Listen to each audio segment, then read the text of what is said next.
urban areas are ground zero of the COVID-19 pandemic, with 90% of reported cases. Cities are bearing the brunt of the crisis, many with strained health systems, inadequate water and sanitation services, and other challenges.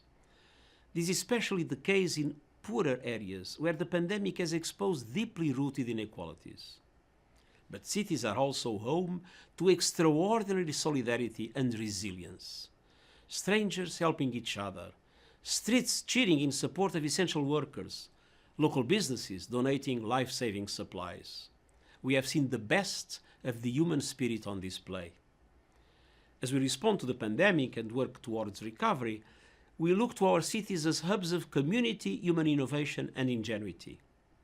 Today, we have an opportunity to reflect and reset how we live, interact, and rebuild our cities. This is why we are launching a policy brief on COVID-19 in an urban world, and it offers 3 key recommendations. First, we need to ensure that all phases of the pandemic response tackle inequalities and long-term development deficits and safeguard social cohesion. We must prioritize those who are the most vulnerable in our cities, including guaranteeing safe shelter for all and emergency housing to those without homes. Access to water and sanitation is also vital. The inadequate state of public services in many cities requires urgent attention, particularly in informal settlements.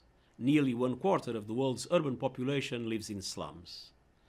Local governments are already taking action, from prohibiting evictions during the crisis to putting in place new clean water stations in the most vulnerable areas.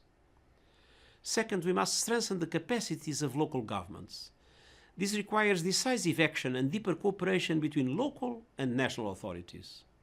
Stimulus packages and other relief should support tailored responses and boost local government capacity.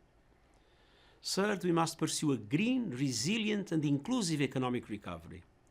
Many cities have created new bike lanes and pedestrian zones, reclaiming public space and improving mobility, safety, and air quality. By focusing on high ecological transformation and job creation, stimulus packages can steer growth towards a low-carbon, resilient pathway and advance the Sustainable Development Goals. The rapid adoption of telecommuting illustrates how societies can transform seemingly overnight to confront urgent threats.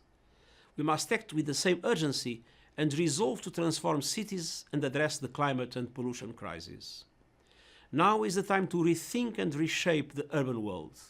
Now is the moment to adapt to the reality of these and future pandemics. And now is our chance to recover better by building more resilient, inclusive, and sustainable cities. Thank you.